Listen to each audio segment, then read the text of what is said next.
ទាំង5កន្លែងនេះនៅខេត្តមណ្ឌលគិរីស័ក្តិសមជាមួយនឹងដំណើរកម្សាន្តលក្ខណៈគ្រួសារ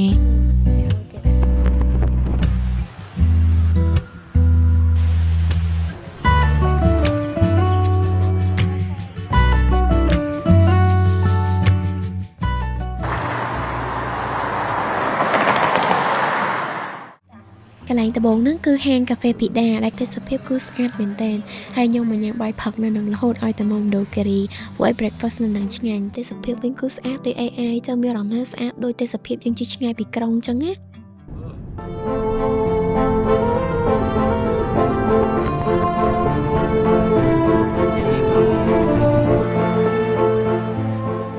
ចូលមកដល់កន្លែងថ្មីមួយទៀតដែរគឺកាហ្វេទឹកខ្មៅនៅទឹកជ្រោះប៊ូស្រាអ្នកដែលខានមកទឹកជ្រោះប៊ូស្រាប្រហែលជាមួយឆ្នាំអីដូចខ្ញុំមកឥឡូវគឺដងតែផ្លែភ្នែកច្រើនហ្មងហើយមានហាងកាហ្វេនៅនឹងទៀតកាហ្វេគេលយមែនតើហើយសូម្បីតែផ្លូវដែលដើរចូលមកគឺគេរៀបចំសារឡើងវិញទាំងកន្លែងដែលយើងធ្លាប់ញ៉ាំអីពីមុនហ្នឹងក៏គេរៀបចំសារឡើងវិញទាំងអស់ដែរបរិយាកាសថ្មីហ្មងហើយខ្ញុំឃើញគេមានគម្រោងថ្មីដូចជាក្រុងធ្វើសួនសត្វអីនៅពេលខាងមុខទៀតណា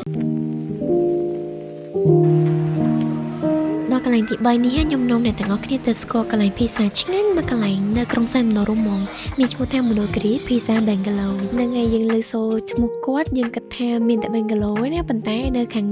លើហ្នឹងគឺគាត់មានជាមួយនឹង restaurant ដែលជាលក្ខណៈ western food ណាប៉ុន្តែខ្ញុំ recommend highly recommend មកអ្នកទាំងអស់គ្នានឹងអាចធ្វើសាក់ភីសារបស់គាត់បានគឺភីសាគាត់ឆ្ងាញ់មែនតើហើយក្រៅពីភីសាហ្នឹងក៏គាត់មានអីផ្សេងៗមានដូចជា salad ឬមួយក៏ tacos និយាយទៅឲ្យតែ western food គឺមនុស្សគាត់មានច្រើនជម្រើសប៉ុន្តែសុទ្ធតែឆ្ងាញ់ដំណើរកំសាន្តខ្ញុំលើកនេះ smooth ជាងដំណើរកំសាន្តលើកមុនច្រើនព្រោះដោយសារតែលើកនេះខ្ញុំជិះមកជាមួយនឹងប្រភេទឡាន SUV រៀងខ្ពស់មកគឺ MG RX5 Sport ដែលវាស័ក្តិសមគ្រប់ស្ថានភាពផ្លូវហ្មងជាពិសេសយើងដឹងស្រាប់ហើយយើងមកខេត្តចឹងគឺផ្លូវមិនស្រួលជិះទាំងអស់ទេជាពិសេសគឺផ្លូវភ្នំខេត្តមណ្ឌលគិរីនឹងតែម្ដងហើយនេះក៏ជា model ដែលស័ក្តិសមជាមួយនឹងការប្រើប្រាស់លក្ខណៈគ្រួសារដែរដបូលលើបិទបើកបានធំសាឡានល្អមានផាសុខភាពហើយកម្លាំងម៉ាស៊ីនក៏ខ្លាំងសមចៃទៀតទ្វារគ្រប់ក្រោយគឺអូតូហើយមានភាពធំទលាយមែនតើដឹងស្រាប់ហើយយើងអ្នកកូនតូចអវ៉ាន់ច្រើនណាស់ហើយមានធុងតកកទៀតខ្ញុំមិនមកតែ3អ្នកប៉ាម៉ាក់កូនហ្នឹងឯណានឹងមានមិត្តភក្តិខ្ញុំក៏មកតាមឡានមួយខ្ញុំដែរប៉ុន្តែធំទលាយអត់ GPS គ្នាអ្នកទាំងអស់គ្នារួមជាមួយនឹងមុខងារប្រើប្រាស់ជាច្រើនទំនើបនិងសម្បូរបែបដូចជាការសាក់ថ្មទូរស័ព្ទអត់ខ្សែកាមេរ៉ា360ដឺក្រេមុខងារទំនើបនៅផ្នែកខាងក្នុងច្រើនទៀតយើងបន្តដំណើរទៅមកកន្លែងទៀតគឺចកាបន្លែផ្លូវចូលរៀងប្រហែលបន្តិចបើសិនជាអ្នកដែលគាត់ជិះឡានរៀងទៀបមកប៉ុន្តែផ្លូវប្រហែលហ្នឹងគឺវាខ្លីឯងអាចទុកឡាននៅខាងមុខហើយដើរចូលមកក៏បានដែរប៉ុន្តែបើអ្នកទាំងអស់គ្នាជិះឡានខ្ពស់មកដូចខ្ញុំចឹងគឺងាយស្រួលមែនតើយើងជិះបានចូលដល់ចកាបន្លែហ្មងកន្លែងនេះគឺខ្ញុំ recommend សម្រាប់អ្នកដែលគាត់ចូលចិត្តឬមួយក៏ចង់មកលេងជីវិតបែបចំការចង់បានបន្លែធម្មជាតិក្នុងស្រុកយើងប៉ិតដកផ្ទាល់អីចឹងអាចមកលេងនេះបាន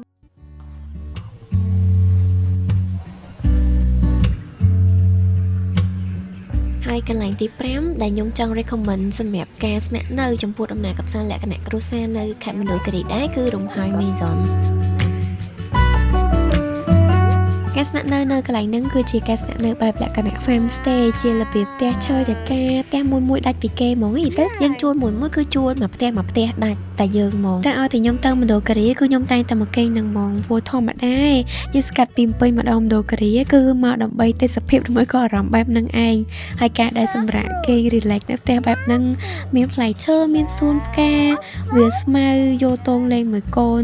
ជីមករាប់គីឡូគឺសមតម្លៃមែនតើមានអារម្មណ៍ថារស់នៅដូចក្នុងគំនូចឹងបើសិនជាយើងមកជាលក្ខណៈគ្រួសារឬមួយក៏មកជាក្រុមអីចឹងគឺសប្បាយទេតែគ្នាយើងហ្មងហើយបើយើងទៅដើរលេងខែនេះរៀងអលឹមតិចតែអត់អ៊ូអាប់ទេវាទៅជាមានអារម្មណ៍ថាទេសភាពស្រស់ស្អាតបែបវាភ្លៀងសិចវិញណាហើយយប់ឡើងគឺខ្ញុំអាំងជាមួយនឹង BBQ ដែលខ្ញុំរៀបចំពីពេញមកហ្នឹងហើយយើងដាក់អាំងដាក់អីចឹងទោះបីជារបស់ហ្នឹងយកមកពីពេញក៏ដោយប៉ុន្តែមកដល់នេះគឺជារសជាតិមួយថ្មីប្លែកហ្មងដោយសារតែវាអមជាមួយនឹងបរិយាកាសអញ្ចឹងតែបើសិនជាយើងមកចុងឆ្នាំវិញណាយប់ឡើងគឺតិចឡើងនិយាយចេញផ្សេងអញ្ចឹងដំណើរកម្សាន្តរបស់ខ្ញុំលើកនេះទាំងការធ្វើដំណើរនិងស្នាក់នៅគឺរលូនទាំងអស់ហ្មងសុទ្ធតែស័ក្តិសមជាមួយនឹងដំណើរកម្សាន្តលក្ខណៈគ្រួសារអរគុណ